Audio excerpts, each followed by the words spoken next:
Jawahar Navodaya Vidyalaya entrance exam काफ़ी लोगों के मन में काफ़ी सवाल रहते हैं कि ये एग्ज़ाम कैसे बहुत टफ होता है।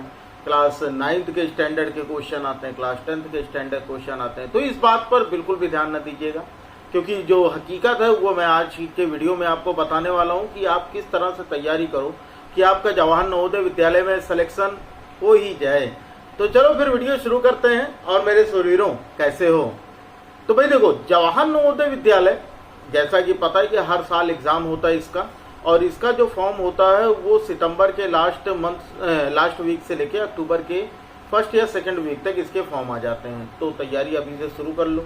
डॉक्यूमेंट के नाम पर केवल आपको अपना आधार कार्ड सही रखना है। एज वगैरह के बारे में मैंने पहले भी आपको बता दिया, खैर उसके बारे में हम बात नहीं करेंगे क्योंकि उसके बारे में हमने पहले ही बात कर लिया है। जैसा कि हमको पता है कि हमको तैयारी के लिए 6 महीने का समय मिलेगा, यानी अगर अक्टूबर में फॉर्म आ गया तो अक्टूबर, नवंबर, दिसंबर, जनवरी, फरवरी, तब तो केवल 5 महीने मिलेंगे, है ना। अगर सितंबर में फॉर्म आ गया तो 5.5 महीने के लगभग मान लेते हैं, क्योंकि फरवरी में जो एग्ज़ाम होता है वो एग्ज़ाम आपका लास्ट में न जाके शुरू के फर्स्ट या सेकेंड वीक में ही आपके नवोदय विद्यालय का एग्ज़ाम हो जाता है। तो अभी से अगर आप तैयारी कर रहे हो तो तैयारी करने के लिए देखो, इसके लिए कोई खास प्रिपरेशन आपको नहीं करनी पड़ती है। खास प्रिपरेशन का मतलब ये है कि आपको अलग से कुछ नहीं पढ़ना है। आपको जैसे आपके फरवरी तक में एग्ज़ाम होता है तो फरवरी तक में ऑलमोस्ट आपके स्कूल का भी सिलेबस एंड होने वाला होता है। आपको जो चीज़ें पढ़ाई जा रही हैं स्कूल में, धीरे धीरे करके आप उन्हीं चीज़ों को पढ़िए। और मैथ्स में थोड़ी सी प्रॉब्लम हो सकती है, क्योंकि मैथ्स में आप जो स्कूल में क्वेश्चन सॉल्व करते हो, अपने जो एकेडमिक एग्जाम में क्वेश्चन सॉल्व करते हो, वो एग्ज़ाम डेरिवेटिव होते हैं, वो आपको डिटेल में लिखना होता है।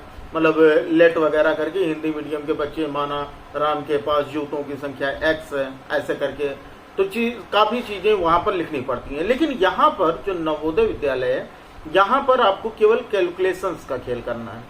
अब कैलकुलेशन के लिए तो भैया सबसे पहले तो हमको उनके बेसिक कॉन्सेप्ट के बारे में पता होना चाहिए। अगर आपको उस क्वेश्चन का बेसिक पता है तब तो आप सीधे उसके फाइनल पॉइंट पे पहुंच जाओगे जहां पर कैलकुलेशन करना होता है, और सीधा आप कैलकुलेट कर दोगे और आपका आंसर जो होगा वो हर एक क्वेश्चन का तकरीबन 1 मिनट के अंदर में आ जाएगा। यानी अगर आप देखो तो आपके एग्जाम में जो 4 पोर्शन होने वाले हैं, 4 सब्जेक्ट, मैथ, साइंस, इंग्लिश और हिंदी, ठीक है। अब इन चारों सब्जेक्ट में जिसमें आपके 35 क्वेश्चन मैथ के, 35 क्वेश्चन साइंस के, 15 क्वेश्चन हिंदी के और 15 क्वेश्चन इंग्लिश के होते हैं। तो आप इसमें टाइम कैसे मैनेज करोगे?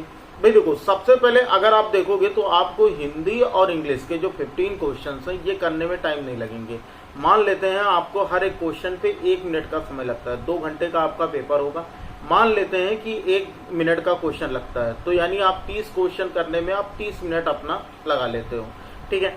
तो 30 मिनट में अभी आपके पास 1.5 घंटे के समय बच जाएंगे। अब 1.5 घंटे के समय में आपको फिर करना है साइंस।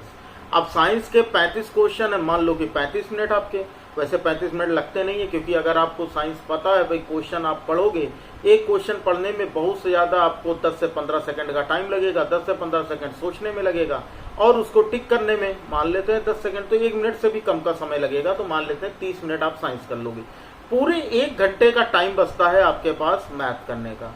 अब हम मैथ करोगे, 35 क्वेश्चन हैं, और मैं ये कहता हूँ कि आप अगर एक क्वेश्चन पर तकरीबन 1.5 मिनट का समय लो, यानी कि 1.5 यानी 1 मिनट 30 सेकंड का टाइम लेते हो, तो भी आपका जो मैथ का पोर्शन होगा वो आपका 1 घंटे से पहले कंप्लीट हो जाएगा। आपको इस हिसाब से अपनी स्ट्रेटेजी बनानी है कि आप एक मैथ का नॉर्मल क्वेश्चन करने में कितना टाइम लेते हो। जैसे अगर आप स्कूल के क्वेश्चन सॉल्व करते हैं अपने कॉपी में, जो स्कूल की कॉपी में जो अपने सॉल्व कर रहे हो, उसमें बहुत सारे क्वेश्चन ऐसे होंगे जो कि 1 मिनट के पहले लग जाते होंगे, और बहुत सारे क्वेश्चन ऐसे होते हैं जो आपके 4 मिनट 5 मिनट तक का टाइम ले लेते हैं, क्योंकि वहां पर आप चीज़ों को, जैसे वर्ड प्रॉब्लम आ गई तो आप स्टेटमेंट लिखते हो। तो नवोदय विद्यालय में बस यही आपका एक प्लस पॉइंट, आपको यही आदत अपनी बनानी है। जो क्वेश्चन आप कर रहे हो स्कूल में, जो आप क्वेश्चन को सॉल्व कर रहे हो, अब क्वेश्चन को सॉल्व करते समय आप स्कूल के लिए तो अपना डेरिवेटिव तरीका, यानी अपना स्टेटमेंट वगैरह लिख के लगाओगे। उसके अलावा उस क्वेश्चन का कंक्लूजन देखो कि मतलब फाइनल में आप क्या कर रहे हो। तो जो फाइनल में कर रहे हो, आपको अगर उस कैलकुलेशन को करते हो तो आपको 30 से 35 सेकंड का टाइम लगता है, और वही जो फाइनल कैलकुलेशन होता है वही तो आपके क्वेश्चन की ट्रिक है। तो आप इस चीज पर ध्यान दो, और इन चीजों के बारे में मैं आपको बता रहा हूँ अपने दूसरे चैनल पढ़ लिया पर।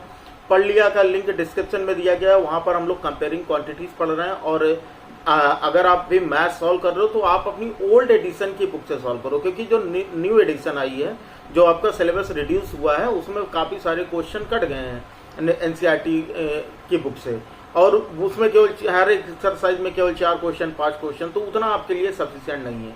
यानी आपको ज्यादा से ज्यादा चीजें पढ़नी है, तो आप उन चीजों को सारे के ओल्ड एडिशन में ज्यादा क्वेश्चन दिए गए हैं, तो आप ओल्ड और वही ओल्ड एडिशन से ही क्वेश्चन जो है, कुछ क्वेश्चन कट किए गए हैं, बाकी है न्यू एडिशन में भी वही क्वेश्चंस हैं।